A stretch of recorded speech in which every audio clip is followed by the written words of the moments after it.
الكرام، أهلا وسهلا بكم في العدد الأول من برنامجكم أين حقي على قناتكم قراية تيفي. برنامج نناقش في طياته مختلف المواضيع الاجتماعية. حلقتنا اليوم تتعلق بإخوة أشقاء يعانون من أزمة سكن كبقية المواطنين الجزائريين. قصتهم بدأت منذ رحيل والدهم سنة 2011 الذي تركهم في منزل وظيفي، لكن بعد مدة يجدون أنفسهم أمام قرارات القضاء القاضية بإخلاء المسكن سنة 2015 نتيجة رفع شكوى ضدهم من طرف مديرية التربية لولاية بجاية. وبالرغم من تقديمهم لملف اجتماعي منذ سنة 1978 من طرف والدهم، إلا أن سعيهم ما زال متواصلا بتجديد ملفاتهم لعلهم يجدون آذان صاغية لتحقيق آمالهم لدى السلطات المحلية، غير أنهم أمهلوا بضرورة إخلاء الشقة بعد شهر رمضان الجاري دون الحصول على سكن يأويهم. إذا مشاهدينا الأفاضل، لتفاصيل أكثر عن حيثية القضية يحضر معي أحد أبناء المرحوم لحظير. السلام عليك السيد لحظير. وعليكم السلام ورحمة الله. شكرا لكم على الاستضافة ومنح فرصة الظهور على قناتكم المحترمة.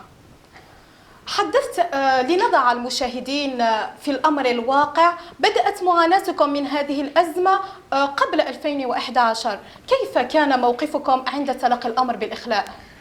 موقفنا عند تلقي الأمر بالإخلاء، الوالدة رحمها الله أصيبت بصدمة كبيرة، ما عجل بمرض القلب لديها. عانت من مرض القلب لمدة شهر تقريبا، توفيت على إثره بسبب الضغوط وحضور المحضر القضائي مرارا وتكرارا.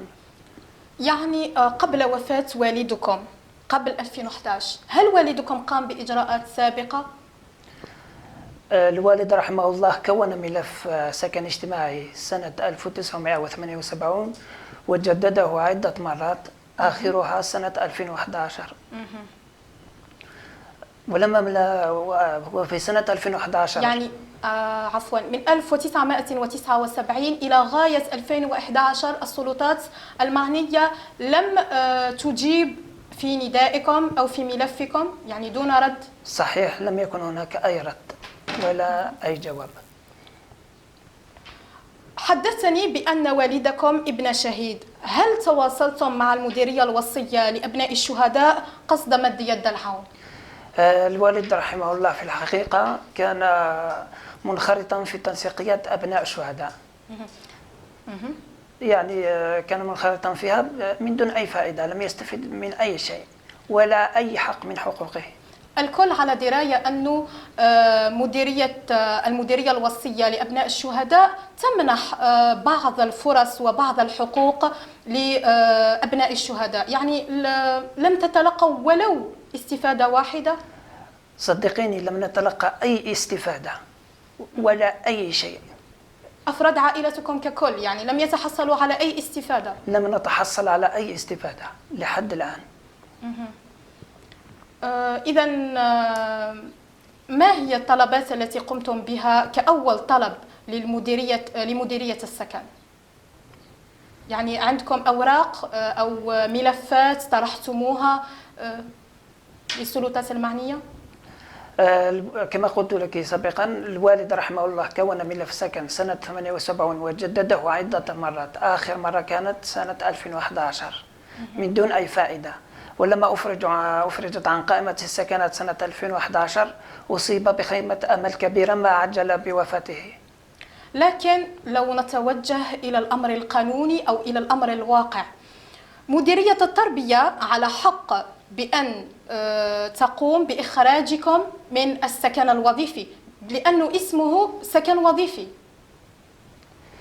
شيء أكيد مديرية التربية عندها الحق تخرجنا من السكن الوظيفي، لكن نحن أيضا ليس عندنا أي مكان نأوي إليه، ولا أن ليس عندنا أي مكان أو أي عقار، لا نملك أي عقار ولا أي مكان نأوي إليه. على الأقل كانوا لو يقدرون ظروفنا. آخر أجل للإخلاء سيكون بعد شهر رمضان. بعد شهر رمضان. يعني ستتجهون إلى الشارع بصفة أكيدة. لديكم وثائق أو أشياء تدل للسلطات المحلية أنكم قمتم بإجراءات لطلب سكن اجتماعي؟ لدي كل الوثائق هنا. هذا أول ملف كونه الوالد رحمه الله. بدايته كانت سنة 1978 لتكوين ملف، وهذا دليل أن الوالد رحمة الله عليه قام بملف طلب سكن اجتماعي منذ سنة 1978 وبعدها، وآخر مرة كانت سنة 2011، وبعدها يأتيه ملف أيضا طلب 2011 من طرف والدتهم رحمة الله عليها. في سنة 2011 أيضا قاموا بتكوين ملف للسلطات المعنية، ولكن دون رد من مديرية السكن، وكذلك يعني بحوزته العديد من الأوراق التي تدل بأنه قام بإجراءات قانونية للتوصل إلى أو لطلب حقه كمواطن جزائري بسكن اجتماعي يأوي إليه. وهذه الأوراق تثبت أنني قدمت أنا أيضا ملف طلب سكن سنة 2011. كما رأيتم مشاهدينا أنه قام بتكوين ملف منذ سنة 1978 إلى غاية 2011، ثم تليه سنة 2015 وكذلك سنة 2022 من طرفه هو شخصيا ومن طرف شقيقه كذلك، ولكن دون جدوى. نحن من منبرنا هذا على قناة غورايا تيفي نناشد السلطات المعنية من بينهم السيد رئيس الدائرة لبلدية بجاية بإعادة النظر في ملف عائلة لحظير، عل وعسى أن ينصفهم الحظ هذه المرة للاستفادة من سكن مثلهم كباقي المواطنين الجزائريين. يعني نداؤكم أنتم سيد لحظير للسلطات المحلية، لرئيس بلدية بجاية، لوالي ولاية بجاية، أكيد إن شاء الله سيكون حظك معك هذه السنة، وخصوصا نحن في شهر رمضان المبارك. يعني نداؤكم للجهات المعنية. أتمنى من المسؤولين أن ينصفونا ويعطونا حقنا في السكن كبقية المواطنين إن شاء الله.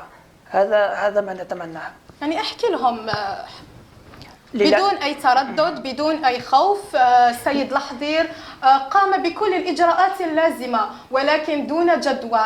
وجد نفسه يا إما أن تساعده السلطات المحلية أو الخروج إلى الشارع، والشارع لا يرحم أكيد. إذا نطالب ونناشد من قناتنا عبر قناة غورايا تيفي السلطات المحلية أن تلتفت إلى السيد لحظير وأن تمد له يد العون، خصوصا بأنه لا يحتوون في ذمتهم أقول على أي عقار ولا على أي شقة يأوون إليها خلال شهر رمضان الجاري. هم مهددون بالشارع، هم مهددون بالإخلاء. نناشد السلطات المحلية بأن تنظر في قضية السيد لحظير. تفضل سيد لحظير، يعني رسالتك كآخر نداء لك عبره. ندائي إلى السلطات والمسؤولين، أتمنى أن تنصفونا وتعطونا حقنا في السكن، وشكرا لكم. مشاهدينا، نصل وإياكم إلى نهاية حلقة اليوم. شكرا لكم على حسن الإصغاء والمتابعة. نلتقي في حلقة أخرى وفي قصة مغايرة. دمتم في رعاية الله وحفظه، وصحفتكم. والسلام.